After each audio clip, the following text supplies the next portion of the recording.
ഈശോയുടെ സമാധാനം നമ്മുടെ ഹൃദയങ്ങളെ ഭരിക്കട്ടെ. ഇന്ന് നമ്മൾ സംസാരിക്കാൻ ആഗ്രഹിക്കുന്നതും 1995 വിക്ടബറിൻ്റെ ഒരു ബൈബിൾ ക്ലാസ്സാണ്. കഴിഞ്ഞ പ്രാവശ്യം നമ്മൾ കേട്ടു ആത്മാവിൻ്റെ ഓരോ സ്റ്റേജുകളെക്കുറിച്ച്. നമ്മൾ എങ്ങനെയാണ് ഈശോയിൽ വളർന്നു വരുന്നത്. ആദ്യം ദൈവത്തിൻ്റെ കരുണ നമ്മളുടെ മേൽ ചൊരിയും, അതിനുശേഷം ദൈവത്തിൻ്റെ കൃപ നമുക്ക് വർഷിക്കും, അതിനുശേഷം കൃപയിൽ ശക്തിപ്പെട്ട് വരുമ്പോഴാണ് അത് ദൈവത്തിൻ്റെ അഗ്നിയായി മാറുക. ദൈവിക ശക്തിയുടെ ആത്മീയ ശക്തിയുടെ തോതനുസരിച്ച് അത് ദൈവത്തിൻ്റെ അഗ്നിയായിട്ട് മാറും, തീഷ്ണതയായിട്ട് മാറുകയാണ്. അതിനുശേഷമാണ് സ്വർഗീയ ദർശനങ്ങളിലേക്ക് ദൈവം കടത്തിക്കൊണ്ടു പോവുക. ദൈവത്തിൽ നിന്ന് വരുന്ന ദർശനങ്ങളെ നമ്മൾ കാണേണ്ടത് എങ്ങനെയാണ്? വിക്ടബർ വ്യക്തമായിട്ട് പഠിപ്പിക്കും.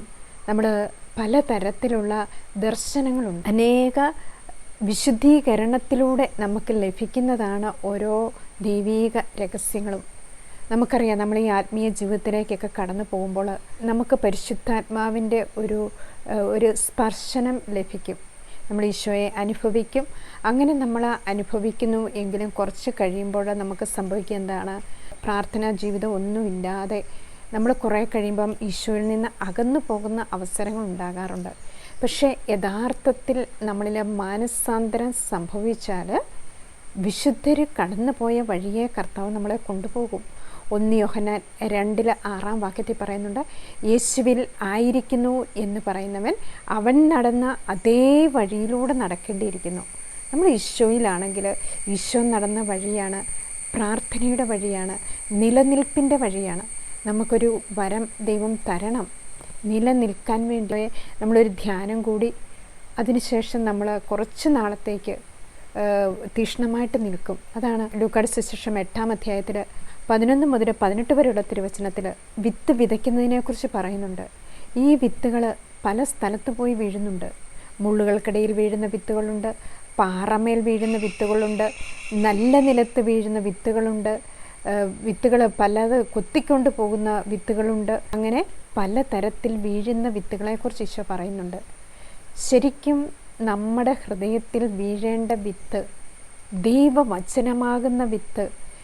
ലൂക്കായുടെ സുവിശേഷം 8-ാം അധ്യായം 11-ാം തിരുവചനത്തിൽ പറയുകയാണ്, വിത്ത് ദൈവവചനമാണ്. ഈ വിത്ത് എന്താണ്? ദൈവത്തിൻ്റെ വചനമാണ് ഈ വിത്ത്. ഈ ദൈവത്തിൻ്റെ വചനം നമ്മളിലേക്ക് വരുമ്പോൾ നമ്മൾ വിശ്വസിക്കുകയോ രക്ഷപ്പെടുകയോ ചെയ്യാതിരിക്കാൻ വേണ്ടി സാത്താൻ വന്ന്, അഥവാ പിശാച് വന്ന് വചനത്തെ എടുത്തു കളയുന്നു എന്നാണ് ലൂക്കായുടെ സുവിശേഷം 8-ാം അധ്യായം 12-ാം തിരുവചനത്തിൽ പറയുക. നമ്മൾ വിശ്വസിക്കുകയോ രക്ഷപ്പെടുകയോ ചെയ്യാതിരിക്കാൻ വേണ്ടി, അതാണ് വചനം വിതയ്ക്കപ്പെടുമ്പോൾ നമ്മളെ ശ്രദ്ധകൾ മാറിപ്പോകും, നമ്മൾ പല കാര്യങ്ങളിലേക്ക് പോകും. ഇതെല്ലാം വരുന്നത് എന്താണ്? ആ വചനം വിശ്വസിക്കാൻ പാടില്ല എന്ന് സാത്താൻ ആഗ്രഹിക്കുന്നുണ്ട്.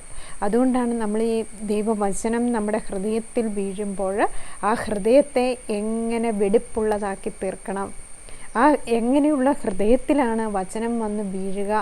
ലൂക്കായുടെ സുവിശേഷം 8-ാം അധ്യായം 15-ാം തിരുവചനത്തിൽ പറയാണ്, നല്ല നിലത്ത് വീണ വിത്തോ വചനം കേട്ട് ഉത്കൃഷ്ടവും നിർമ്മലവുമായ ഹൃദയത്തിൽ അത് സംഗ്രഹിച്ച് ക്ഷമയോടെ ഫലം പുറപ്പെടുവിക്കുന്നവരാണ്. എന്താണ്? ഉത്കൃഷ്ടവും നിർമ്മലവുമായ ഹൃദയത്തിലാണ് ദൈവവചനം വന്ന് വീഴേണ്ടത്. അവിടെ വന്ന് വീണെങ്കിൽ മാത്രമേ അതിനു ക്ഷമയോടെ ഫലം പുറപ്പെടുവിക്കുവാൻ സാധിക്കുകയുള്ളൂ. നമ്മളിൽ മാനസാന്തരം സംഭവിക്കുമ്പോഴാണ് നമുക്ക് കർത്താവിൻ്റെ കൃപയിൽ വളരുവാൻ സാധിക്കുക. അല്ലെങ്കിൽ നമ്മുടെ തീഷ്ണത തൽക്കാലത്തേക്കായിരിക്കും, അല്ലെങ്കിൽ നമ്മൾ മറ്റുള്ളവരുടെ മുൻപിൽ കപടമായിട്ട് പെരുമാറും. പല തരത്തിൽ ആത്മീയ കാര്യങ്ങൾ കൈകാര്യം ചെയ്യുന്നവരുണ്ട്.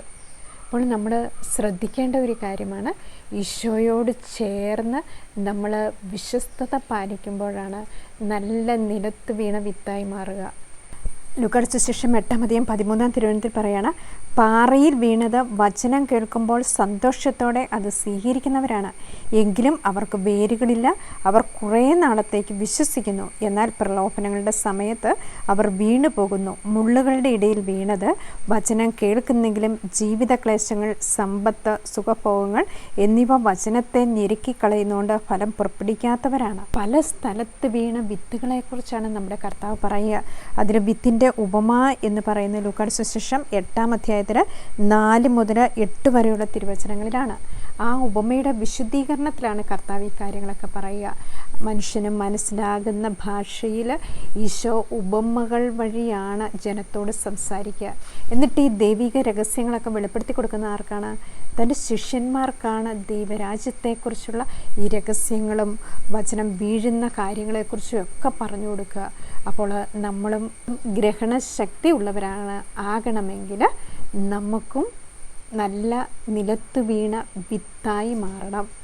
മാനസാന്തരത്തിലൂടെ ക്രിസ്തുവിനെ സ്വന്തമാക്കിയ ഒരു വിത്ത് നമ്മുടെ ഹൃദയത്തിൽ വീഴുമ്പോഴാണ് നമുക്കും ഈശോയുടെ വചനത്തിൻ്റെ ആഴത്തിലേക്ക് പോകാൻ സാധിക്കുക. നമ്മൾ വിറ്റുബറിൻ്റെ ആധ്യാത്മിക പ്രബോധനങ്ങളിൽ 1ാമത്തെ വാല്യമാണ് ഫോളോ ചെയ്ത് വരിക. ഇപ്പോൾ നമ്മൾ 88ാമത്തെ പേജിലാണ്. ഇത് പുതിയ ഒരു ടോക്കാണ് ബ്രദറിൻ്റെ. പരിശുദ്ധ മറിയത്തിൽ ദൈവിക ശക്തി ആവസിച്ചു എന്നുള്ള ആത്മീയ രഹസ്യങ്ങളെല്ലാം ഈ ടോക്കിലൂടെ ബ്രദർ പറയുന്നുണ്ട്. അപ്പം നമുക്കിതൊന്ന് കേൾക്കാം. ലൂക്കായുടെ സുവിശേഷം 16-ാം അധ്യായം 16-ാം തിരുവചനത്തിൽ സ്വർഗരാജ്യത്തിലേക്ക് ഇടിച്ചു കയറണം, എങ്കിലേ കൃപയിൽ വരികയുള്ളൂ. അല്ലെങ്കിൽ 10 വർഷം കഴിഞ്ഞാലും ഞാനും പ്രാർത്ഥനക്കാരിയാണ് എന്ന് പറഞ്ഞു നടക്കും. എല്ലാ ആഴ്ചയിലും പ്രാർത്ഥനയ്ക്ക് വരും. ആരെയും മാനസാന്തരപ്പെടുത്തുവാൻ സാധിക്കുകയില്ല. കൃപയിലാണെങ്കിൽ ഒന്ന് കൈവച്ച് കൊടുത്താൽ മതി. വചനം പോലും കേൾക്കേണ്ട, അപ്പോൾ മാനസാന്തരം കിട്ടും.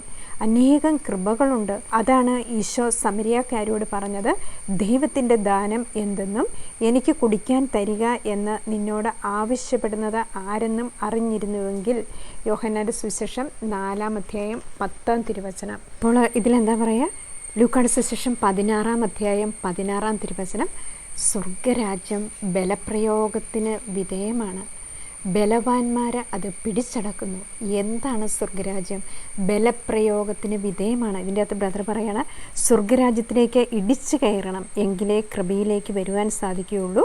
അല്ലെങ്കിൽ 10 വർഷം കഴിഞ്ഞാലും ഞാനും പ്രാർത്ഥനാക്കാരനാണ് എന്ന് പറഞ്ഞു നടക്കും. സ്വർഗരാജ്യത്തിലേക്ക് ഇടിച്ചു കയറുക, ബലം പ്രയോഗിക്കുക എന്ന് പറയുമ്പോൾ എളിമപ്പെടുക.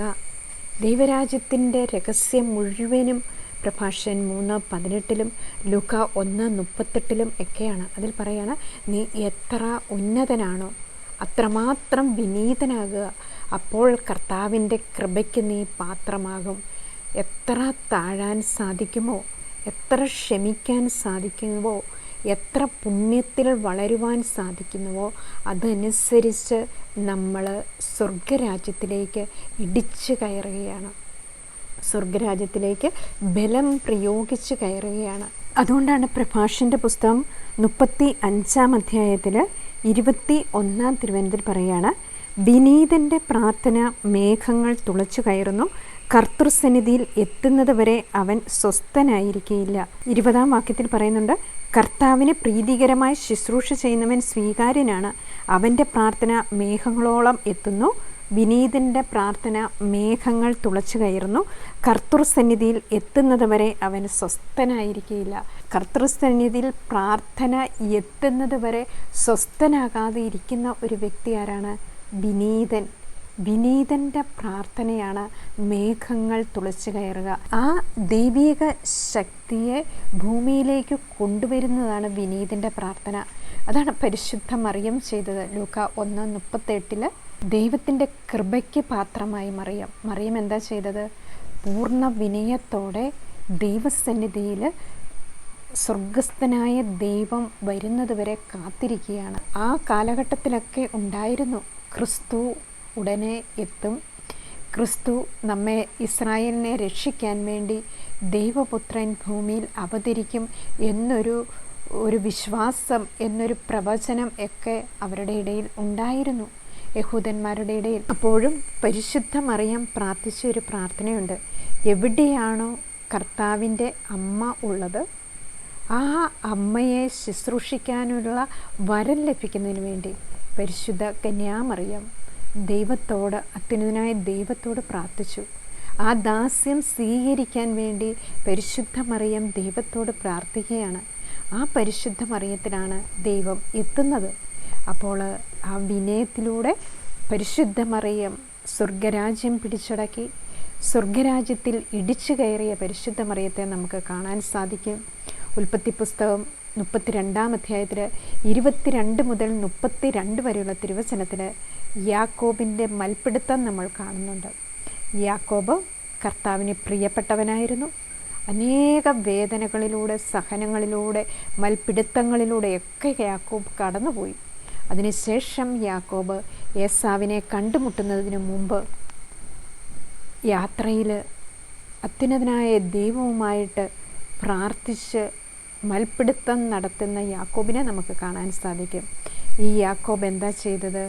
ഈ യാക്കോബ് നേരം പുലരുന്നത് വരെ ആ യുദ്ധം നടക്കുകയാണ്. മറ്റുള്ളവരെ എല്ലാം യാക്കോബ് അക്കരെ കടത്തിവിട്ടു. അതിനുശേഷം ഇക്കരെ നിന്ന് യാക്കോബ് ചേട്ടനെ കാണുന്നതിന് മുമ്പ് പ്രാർത്ഥിക്കുകയാണ്. ഈ പ്രാർത്ഥനയിലൂടെ ദൈവം ഇടപെടുകയാണ്. ദൈവം ഇടപെട്ടപ്പോൾ യാക്കോബ് പറയുകയാണ്, എന്നെ അനുഗ്രഹിച്ചിട്ടല്ലാതെ ഞാൻ അങ്ങേ വിടുകയില്ല. അതിലൂടെ യാക്കോബിന് ഇസ്രായേൽ എന്ന പേര് നൽകപ്പെടുകയാണ്. ഇതുപോലെയാണ് നമ്മളെ ഓരോരുത്തരെയും കർത്താവ് സ്വർഗരാജ്യത്തിലേക്ക് ഇടിച്ചു കയറുവാൻ വേണ്ടി ദൈവം വിളിച്ചതാണ്. എളിമപ്പെടുന്നതിലൂടെ സ്വർഗരാജ്യം നമുക്ക് കരസ്ഥമാക്കാൻ സാധിക്കും. വിട്ടുകൊടുക്കലിലൂടെ സ്വർഗരാജ്യം കരസ്ഥമാക്കാൻ നമുക്ക് സാധിക്കും. ക്ഷമിക്കുന്നതിലൂടെ സ്വർഗരാജ്യം കരസ്ഥമാക്കാൻ നമുക്ക് സാധിക്കും. ജീവിതത്തിലുണ്ടാകുന്ന ചെറുതും വലുതുമായ സഹനങ്ങളെ സന്തോഷപൂർവ്വവും നന്ദിപൂർവ്വവും ദൈവത്തിന് സമർപ്പിക്കുന്നതിലൂടെ സ്വർഗരാജ്യത്തിൽ ഇടിച്ചു കയറാൻ സാധിക്കും. നമ്മുടെ കർത്താവായ ഈശോ താൻ ഒറ്റിക്കൊടുക്കപ്പെട്ട രാത്രിയിൽ ഈശോ എന്താ ചെയ്തത്? അപ്പമെടുത്ത് കൃതജ്ഞതാ സ്തോത്രം ചെയ്ത് ശിഷ്യന്മാർക്ക് നൽകുകയാണ്. ദൈവത്തിന് നന്ദികൾ അർപ്പിക്കുകയാണ്. ഒറ്റിക്കൊടുക്കപ്പെട്ട രാത്രിയിൽ, വലിയ പീഡ സഹിക്കാൻ പോകുന്ന രാത്രിക്ക് മുമ്പായിട്ട് നമ്മുടെ കർത്താവ് ആ സഹനങ്ങൾ സ്വീകരിച്ച് ദൈവത്തിന് നന്ദി പറയുന്ന ഒരു കർത്താവ് നമുക്ക് മാതൃകയുണ്ട്. അവൻ പരിഹസിക്കപ്പെടുകയും മുറിവേൽപ്പിക്കപ്പെടുകയും ചെയ്തതുകൊണ്ട് ആ കർത്താവിനെ അനുകരിക്കുന്നവർക്കെല്ലാം ആ പാത പിന്തുടരുവാൻ എളുപ്പമാണ്. ഹെബ്രായർക്ക് ലേഖനം 2-ാം അധ്യായത്തിലെ 10 തൊട്ട് 15 വരെയുള്ള തിരുവചനത്തിൽ പറയുന്നുണ്ട്, അവൻ പീഡ സഹിക്കുകയും പരീക്ഷിക്കപ്പെടുകയും ചെയ്തതുകൊണ്ട് പരീക്ഷിക്കപ്പെടുന്ന അനേകരെ അവന് സംരക്ഷിക്കാനും സഹായിക്കാനും സാധിക്കും. നമ്മുടെയൊക്കെ ജീവിതത്തിൽ ഇത്തരം പരീക്ഷണങ്ങളിലൂടെയൊക്കെ നമ്മൾ കടന്നു പോകുമ്പോൾ, ഈശോയെ നമ്മൾ കൂട്ടുപിടിക്കുമ്പോൾ, നമ്മളറിയാതെ തന്നെ കർത്താവിൻ്റെ കൃപയിൽ, ദൈവത്തിൻ്റെ സഹനത്തിൽ, ദൈവത്തിൻ്റെ വചനത്തിൽ ഒന്നായിത്തീരുകയാണ്. അപ്പം നമ്മളിതിൻ്റെ അകത്ത് കണ്ടു, സ്വർഗരാജ്യം ബലപ്രയോഗത്തിന് വിധേയമാണ് എന്നാണ് പറയുക. അല്ലെങ്കിൽ 10 വർഷം കഴിഞ്ഞാലും ഞാനും പ്രാർത്ഥനക്കാരനാണ് എന്ന് പറഞ്ഞ് നമ്മൾ നടക്കും. നമ്മളിൽ മാനസാന്തരം സംഭവിക്കുന്നില്ല എങ്കിൽ നമ്മൾ എത്ര വർഷം കഴിഞ്ഞാലും നമ്മൾ അതേപടി ഇരിക്കും. നമ്മളിലുള്ള ആ പ്രാർത്ഥന യഥാർത്ഥ പ്രാർത്ഥനയായിരിക്കുകയില്ല. യഥാർത്ഥ പ്രാർത്ഥനയാണെങ്കിൽ ഗോതമ്പ് മണി നിലത്ത് വീണ് അഴിയണം. അഴിഞ്ഞെങ്കിൽ മാത്രമേ അത് ഫലം പുറപ്പെടുവിക്കുകയുള്ളൂ. യോഹന്നാന്റെ സുവിശേഷം 12-ാം അധ്യായത്തിലെ 24-ാം തിരുവചനത്തിൽ ഗോതമ്പ് മണി നിലത്ത് വീണ് അഴിയുന്നില്ലെങ്കിൽ അത് അതേപടി ഇരിക്കും. അഴിയുന്നെങ്കിലോ അത് കൂടുതൽ ഫലം പുറപ്പെടുവിക്കും. ഈ ദൈവത്തിൻ്റെ ഫലം പുറപ്പെടുവിച്ചെങ്കിൽ മാത്രമേ നമ്മൾ യഥാർത്ഥ പ്രാർത്ഥനയിൽ ആയിരിക്കുകയുള്ളൂ. കൃപയിലാണെങ്കിൽ ഒന്ന് കൈവച്ച് കൊടുത്താൽ മതി, വചനം പോലും കേൾക്കേണ്ട, അപ്പോൾ മാനസാന്തരം കിട്ടും. അനേകം കൃപകളുണ്ട്. ഇതിൽ ബ്രദർ പറയുകയാണ്, നമ്മൾ കൃപയിൽ വന്നു കഴിയുമ്പോൾ ഈശോയിലേക്ക് ആകർഷിക്കപ്പെടുന്ന അനേക ആത്മാക്കൾ നമ്മളിലൂടെ കർത്താവിലേക്ക് ആകർഷിക്കപ്പെടും. എങ്ങനെയാണ്? നമ്മളിൽ മാനസാന്തരം സംഭവിച്ചെങ്കിൽ മാത്രമേ, നമ്മൾ കൃപയിൽ വന്നെങ്കിൽ മാത്രമേ നമുക്ക് മറ്റനേകരെ ക്രിസ്തുവിലേക്ക് അടുപ്പിക്കുവാൻ സാധിക്കുകയുള്ളൂ. പൗലോസിലെ എല്ലാം ക്രിസ്തുവിൻ്റെ നാമത്തെ പ്രതി സഹിച്ചിട്ടാണ് അനേകരെ കർത്താവിലേക്ക് കൊണ്ടുവന്നത്. അതുകൊണ്ടാണ് പൗലോസിനെ തൻ്റെ സഹനങ്ങളെ എടുത്തെടുത്തെടുത്ത് ഓരോ പ്രാവശ്യങ്ങളും പറയുന്നുണ്ട്. 2 കൊറിന്തോസ് 6:4 തൊട്ട് 10 വരെയുള്ള വചനത്തിലും 2 കൊറിന്തോസ് 11-ാം അധ്യായത്തിലും എല്ലാം പൗലോസ്ലീഹ തൻ്റെ സഹനങ്ങളെക്കുറിച്ച് പറയുന്നുണ്ട്. എങ്കിൽ മാത്രമേ അനേകരെ കർത്താവിൻ്റെ കൃപയിലേക്ക് അടുപ്പിക്കാൻ സാധിക്കുകയുള്ളൂ. അങ്ങനെ അനേകരിൽ കൃപ സമർത്ഥമാകുന്നത് വഴി ദൈവമഹത്വത്തിന് കൂടുതൽ കൃതജ്ഞത അർപ്പിക്കപ്പെടുന്നു. അപ്പം നമുക്ക് ഇന്നീ കേട്ട വചനത്തെ ഓർത്ത് കർത്താവിന് നന്ദി പറയാം. കർത്താവ് തന്ന ഓരോ വചനങ്ങളും നമുക്ക് ഹൃദയത്തിൽ സൂക്ഷിക്കാനും അത് 100 മേനി ഫലം പുറപ്പെടുവിക്കുവാനും ദൈവത്തിൻ്റെ അനുഗ്രഹം നമുക്ക് ആവശ്യമാണ്. കർത്താവിൻ്റെ കൃപയിലേക്ക് നമ്മൾ ഓരോ സമയങ്ങളിലും വരണം. ദൈവം തന്ന അനുഗ്രഹങ്ങൾക്ക്, ദൈവം തന്ന സഹനങ്ങൾക്കെല്ലാം നമുക്ക് ഈശോയ്ക്ക് നന്ദി പറയണം.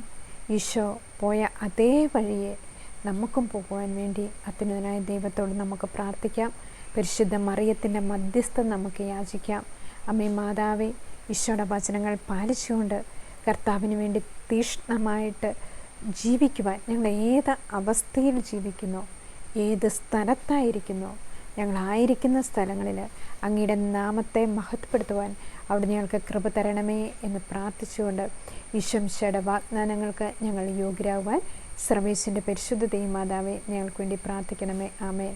ഈശോയ്ക്ക് സ്തുതിയായിരിക്കട്ടെ.